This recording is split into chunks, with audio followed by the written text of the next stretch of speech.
क्या आपने कभी सोचा है कि जिस देश के पास पूरी दुनिया का मुंह मीठा कराने का दम था, आज उसी देश की अपनी ही रसोई में मिठास कड़वाहट में बदल चुकी। जरा सोचिए, जिस भारत ने महज कुछ साल पहले 1.33 करोड़ टन चीनी दुनिया भर में बेचकर अरबों रुपए का मुनाफा कमाया हुआ था, वही भारत आज विदेशों के सामने झोली फैलाकर 10 लाख टन कच्ची चीनी खरीदने पर मजबूर हो चुका है। और सबसे हैरान करने वाली बात जानते हैं क्या है? यह चीनी बिना किसी टैक्स यानी पूरी तरह ड्यूटी फ्री मंगवाई जा रही है और इसका नतीजा सीधे देश के सरकारी खजाने को 4000 करोड़ रुपए की सीधी चपत। आखिर ऐसा क्या हो गया है कि महज एक महीने के भीतर एक बड़ा चीनी निर्यातक देश अचानक लाचार आयातक देश बनकर खड़ा हो गया?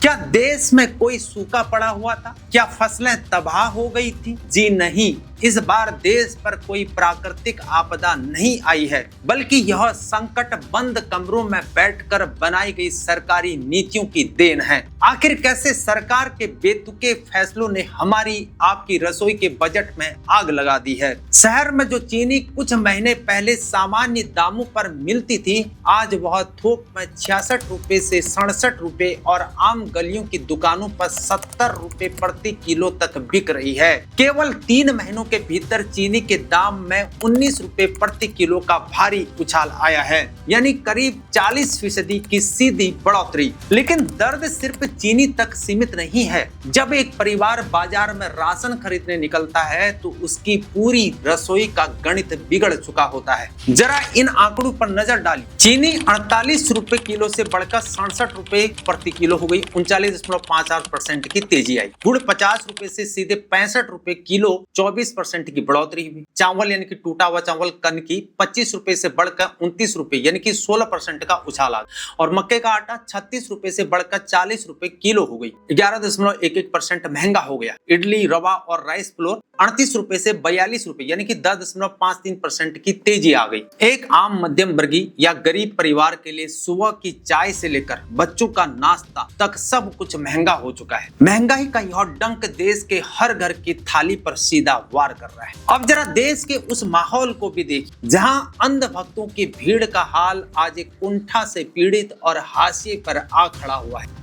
आईटी सेल के पूर्व झूठ के सरगना जब खुद गप्पे हाँकते हुए दूसरों को पप्पू बताते थे, या अभी के जोशीले नए हुनार भक्त जब कोई भी अफवाह को फैला दें तो यह कलयुगी अंधभक्त मंडली के लोग उसे अपने कलयुग के देवता के मुख से निकले हुए वेद वाक्य और ब्रह्म वाक्य मान लेते। गलती से कोई बात हजम न हो या वो न पचे, उल्टी हो जाए या लूज मोशन हो जाए तो अंधभक्त लोग उसे साफ करने में जुट जाते हैं। हालांकि यह अप्रत्याशित नहीं है, क्योंकि अंध भक्ति में सबसे पहले बुद्धि की ही बलि चढ़ जाती। इनका इस कदर से ब्रेन वॉश हो चुका है, दिमाग में ऐसी आसुरी शक्ति ने कब्जा कर लिया है जो खुद को भगवान से भी ऊपर मानते हैं। भाई, जब पता था कि गन्ने और अनाज का अंधाधुंध इस्तेमाल एथेनॉल में करने से खाद्य सुरक्षा खतरे में पड़ेगी, तो पाबंदियां हटाने का फैसला किसके प्रेशर में लिया गया? क्या एथेनॉल लॉबी और चीनी मिल मालिकों को फायदा पहुंचाने के लिए देश का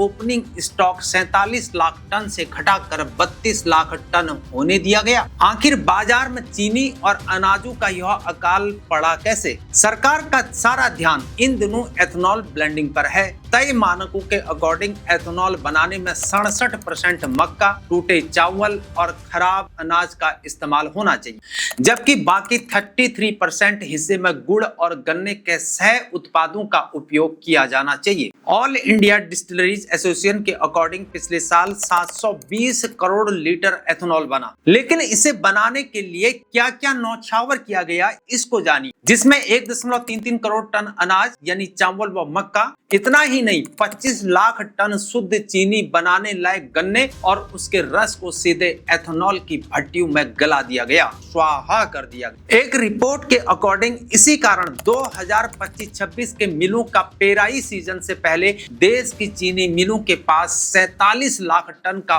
ओपनिंग स्टॉक मौजूद था। लेकिन इस साल 2026 और 27 सीजन की शुरुआत में ही यह स्टॉक घटकर सिर्फ 32 लाख टन रह गया है, पूरे 15 लाख टन का सीधा घाटा। इसकी सबसे बड़ी वजह वही थी 25 लाख टन चीनी के लायक गन्ने को सीधे एथेनॉल में बदल देना। इसी का दुष्परिणाम यह हुआ कि जिस टूटे चावल और मक्के से पशु आहार और पोल्ट्री फीड बना करती थी उसकी भारी किल्लत हो गई। बाजार में पशु आहार 10.34% और पोल्ट्री फीड में 8.70% महंगा हो गया। यानी एथेनॉल के चक्कर में सिर्फ इंसानों की चीनी ही नहीं छीनी बल्कि मवेशियों और मुर्गियों का चारा भी महंगा हो गया, जिसने दूध, अंडे और चिकन के दामों को भी आसमान पर पहुंचा दिया।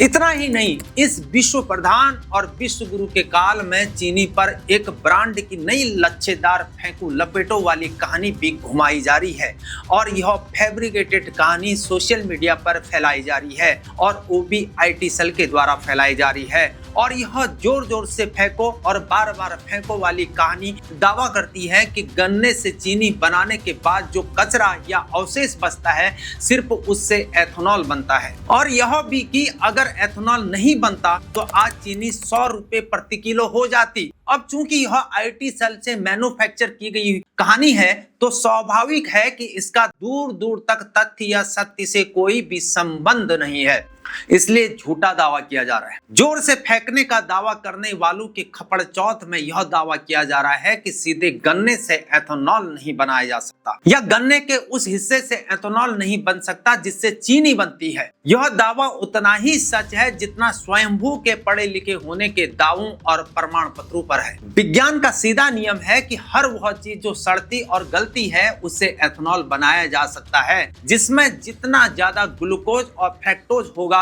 उससे उतना ज्यादा एथेनॉल बनेगा। जहां विकसित देश शहर के कूड़े कचरे से एथेनॉल बनाते हैं लेकिन उसमें मशीनें महंगी लगा करती हैं, इसलिए आसान रास्ता चुनते हुए भारत सरकार ने नियमों में ढील दी। पहले टूटे चावल की इजाजत दी, फिर साबुत चावल की दे दी, फिर मक्के की दी और सितंबर में खाद्य मंत्रालय ने नोटिफिकेशन जारी करके चीनी मिलों को गन्ने का रस और पूरा सिरा सीधे एथेनॉल में झोंकने की खुली छूट दे दी। सरकार के इस बेतुके फैसले का नतीजा यह हुआ कि मिल मालिकों ने खुलकर मलाई काटी और देश में चीनी का कृत्रिम संकट पैदा हो गया।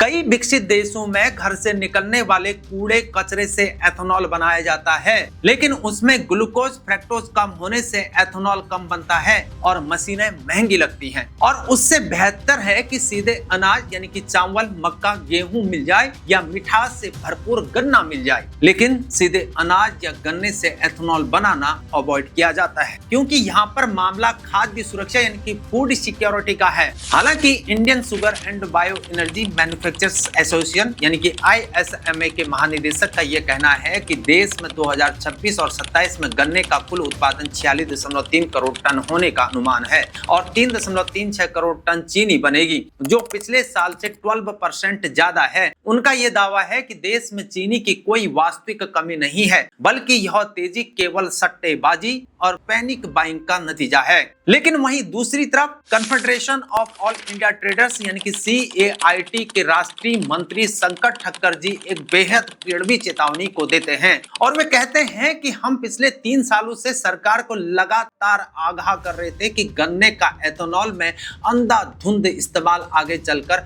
भारी मुसीबत को खड़ी करेगा और आज वही खौफनाक वक्त सामने आ खड़ा हुआ है। सरकार अब कच्ची चीनी आयात करने की कोशिश में है, लेकिन सच तो यह है कि नवंबर से पहले दुनिया के किसी भी देश से भारत में चीनी की खेप पहुंचना बेहद ही मुश्किल है क्योंकि कच्ची चीनी का निर्यात करने वाले देश दुनिया में बहुत ही सीमित हैं, जबकि वाणिज्यिक मामलों के मंत्रालय के आंकड़े यह बताते हैं कि 2022 और 23 में भारत ने 1.33 करोड़ टन चीनी सीरा जैसे उत्पादों का निर्यात करके यूनाइटेड अरब अमीरात, अफगानिस्तान, श्रीलंका, बांग्लादेश, जिबूती और सोमालिया जैसे देशों से भारी विदेशी मुद्रा कमाई हुई थी। 2023 और 24 में यह निर्यात घटकर 51.35 लाख टन रह गया। 2024 और 25 में यह और भी गिरकर 38.43 लाख टन पर आ गया और अब 2026 और 27 में चीनी निर्यात का आंकड़ा सीधे 0 बट्टा सन्नाटा पर आ गया है। अब हम 10 लाख टन कच्ची चीनी ड्यूटी फ्री आयात कर रहे हैं। अमेरिका से रिकॉर्ड एथेनॉल को खरीद रहे हैं, मक्का बाहर से खरीद रहे हैं और अब चीनी भी खरीदेंगे। अमेरिका के पास मक्का ज्यादा है तो वो उसे बनाता है। ब्राजील के पास गन्ना बहुत है तो वो चीनी की जगह सीधे एथेनॉल को बना लेता है। भारत की स्थिति यहाँ पर बिल्कुल अलग है, इसलिए भारत में न तो सीधे अनाजों से एथेनॉल बनाने की इजाजत थी और न ही सीधे गन्ने से इजाजत। लेकिन यह तो बुद्धिमत्ता वाली बात हुई ना। जहाँ अमृतकाल चल रहा हो वहाँ बुद्धि का आखिर क्या काम। बुद्धि का अस्तित्व अमृतकाल के लिए बहुत ही बड़ा रिस्क फैक्टर है, इसलिए अब कानून ही यहाँ पर बदल दिए गए और एथेनॉल प्लांट्स को सीधे अनाज यूज करने की परमिशन मिल गई। और तो और छोड़ो, मध्य प्रदेश में तो फोर्टिफाइड वाला चावल भी यूज कर डाला है। मक्का हमने पूरा एथेनॉल में डाल दिया है। हम मक्के के बड़े निर्यातक हुआ करते थे, अब पूरा मक्का एथेनॉल में झोंक रहे हैं और अमेरिका से मक्का खरीद कर ला रहे हैं। पिछले साल सितंबर में खाद्य मंत्रालय ने नियम को बदला और चीनी मिलों को गन्ने के जूस और सिरे का पूरा उपयोग सिर्फ एथेनॉल बनाने में करने की छूट दे दी। सरकार ने कहा कि खुलकर खेलो और मिल मालिक खेल गए। जिस रॉ मटेरियल से 25 लाख टन चीनी बन सकती थी उसे एथेनॉल में पेल डाले। आज सत्ताधारी पार्टी भारतीय जनता पार्टी और केंद्र सरकार से कुछ सीधे और तीखे सवाल बनते हैं।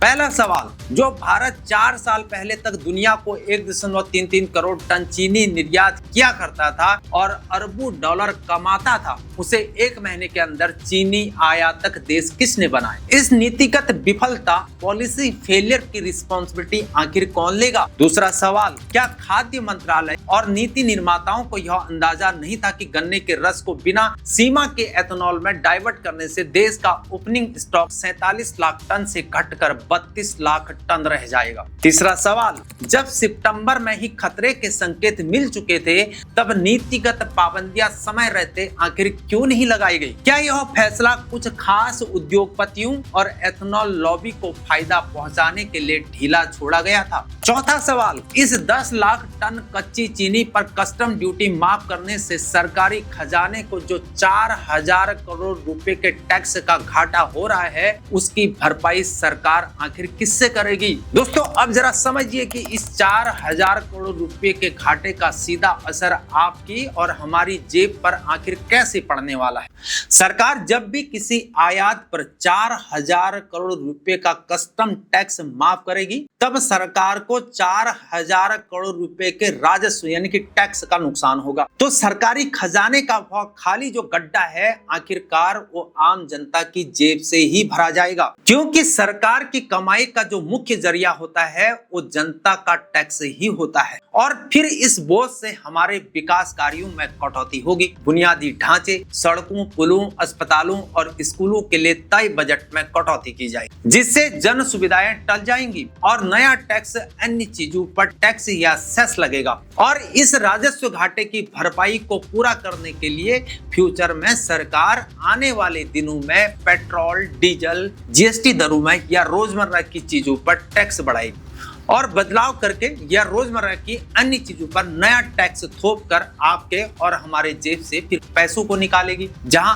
आखिरी बार हमने बड़ा इंपोर्ट 10 साल पहले किया हुआ था तब देश में सूखा पड़ा हुआ था, वह प्राकृतिक आपदा थी। इस बार यह आपदा मूर्खता से मैन्युफैक्चर की गई है और इस मूर्खता में सरकार को फिर से दस्त और हगन लग गई है और अंधभक्त बेचारे जुट गए हैं पूरी शिद्दत से उसे साफ करने में। 10 साल पहले जब भारत ने चीनी का बड़ा आयात किया हुआ था तब देश में सूखा पड़ा हुआ था और वह एक प्राकृतिक आपदा थी जैसे कि मैंने कहा। लेकिन 2026 का यह चीनी संकट किसी कुदरत का प्रकोप नहीं है बल्कि सरकार की घटिया पॉलिसी प्लानिंग और मूर्खता से मैन्युफैक्चर की गई कृत्रिम आपदा है। सरकारी खजाने के नुकसान का बोझ अंततः देश की जनता पर ही आता है। गलती सरकार की नीतियों की, मजा मारा कंपनियों ने, मुनाफा एथेनॉल कंपनियों का और बिल फटेगा देश की बेबस जनता के माथे पर और सजा भुगतेगी देश की आम जनता। आपकी इस पूरी नीतिगत विफलता और बढ़ती हुई महंगाई पर क्या राय है? क्या एथेनॉल के नाम पर आम जनता की थाली से चीनी छीनना क्या सही है? कमेंट सेक्शन में अपनी राय को खुलकर लिखें।